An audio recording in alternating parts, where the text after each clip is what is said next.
আমরা এটা 2019 সালে আমাদের বিএসপিটি একটা ছোট্ট আকারে শুরু করেছিলাম। শিল্পীদের পাশে, শিল্পীদের নানা রকম প্রবলেম হয়, তাদের যদি একটা ইউনিয়ন করে তাদের পাশে সবাই মিলে দাঁড়ানো যায়, সেটা করতে গিয়ে দেখলাম যে সারা পশ্চিমবাংলা ব্যাপী একটা অসুবিধার সৃষ্টিতে পড়ছেন, সবাই কিছু না কিছু প্রবলেমে আছেন।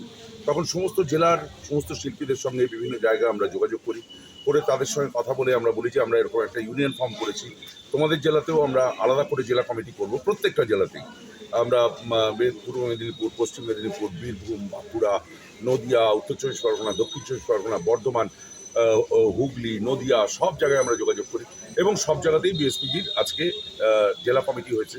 প্রত্যেকটা জেলায় আলাদা আলাদা কমিটি তৈরি হয়েছে এবং প্রত্যেকটা জেলায় যারা যারা অসুবিধার মধ্যে থাকেন শিল্পীরা, তাদের পাশে দাঁড়ানোর জন্য তাদের যে কোনো অবস্থায় বিএসপিজি আজকে একটা ছোট্ট কী বলবো, ছোট্ট অঙ্কুর ছিল, সেখান থেকে আস্তে আস্তে সত্যি কথা বলতে একটা বড় গাছ হয়ে গেছে। আজকে আমাদের প্রায় 12 থেকে 15,000 মেম্বার হয়ে গেছে সারা পশ্চিমবাংলায়।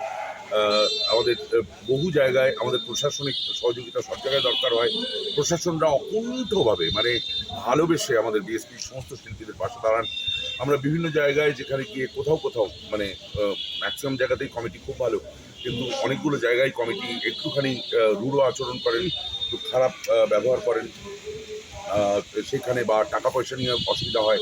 অনেক অর্গানাইজার আছেন যারা শিল্পীদের সঙ্গে টাকা পয়সা নিয়ে প্রবলেম করেন।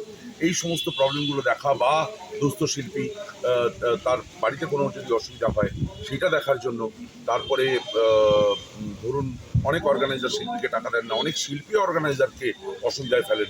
এই প্রত্যেকটা প্রবলেমেই আমরা আমাদের ইউনিয়ন সেগুলো দেখার চেষ্টা করে এবং আস্তে আস্তে যেটা হয়েছে যে ম্যাক্সিমাম জায়গায় আমরা প্রবলেমগুলো সামলাতে এখন একটা সিস্টেমের মধ্যে এসে গেছি। বিএসপিটি আগামী দিনে আশা করবো আরও অনেক বড় হবে, অনেক সুন্দরভাবে এগিয়ে চলবে, শিল্পীরা খুব সুন্দরভাবে কাজ করবে। ফাইনালি তো একটা প্রত্যেকের রুটিরুজির প্রশ্ন, প্রত্যেকের সংসার, প্রত্যেকের সংসারের ভাত। তো সেই কারণে যাদের শিল্পীরা খুব সুস্থ সুন্দরভাবে সম্মানের সঙ্গে, সবথেকে বড় কথা সম্মানের সঙ্গে তারা তাদের রোজগারটা করতে পারে, তাদের সংসার চালাতে পারে, এইটাই একমাত্র উদ্দেশ্য বিএসপিজির। এবং বিএসপিজি সেই কাজটা প্রতিনিয়ত খুব কষ্টের সঙ্গে করে চলেছে। আমাদের কোর কমিটির প্রতিটা মেম্বার ভীষণ সুন্দরভাবে এই কাজটা করে চলেছেন। জেলা কমিটির প্রতিটি মেম্বার, প্রত্যেকটা কোর কমিটি খুব সুন্দরভাবে করে চলেছেন। সেই জন্য বিএসপিজি হয়তো আগামী দিনে এমন একটা জায়গায় পৌঁছবে যেখানে হয়তো শিল্পীদের কখনো কোনো প্রবলেম থাকবে না। বলছি দাদা, সকাল থেকে বৃষ্টি হচ্ছে, গত পরশু থেকে কাল থেকে বৃষ্টি, কিন্তু সদস্যরা বৃষ্টিকে উপেক্ষা করে আজকে সম্মেলনে হাজির হয়েছে। বৃষ্টির কি আছে, বৃষ্টি, গরম, বৃষ্টি, শীত, এদের সঙ্গে কি আছে? ও বৃষ্টি হলে কি আমরা কাজে যাই না? বৃষ্টি হলে গাড়ি ঘোড়া বেরো না? বৃষ্টি হলে কেউ থানাতে লোক যায় না, নাকি হসপিটালে লোক যায় না? বৃষ্টি বৃষ্টির মতো হচ্ছে, আমাদের সম্মেলনের মতো হচ্ছে, শিল্পীর মতো আসছে, এটা নিয়ে কোনো কথা। ঠিক আছে।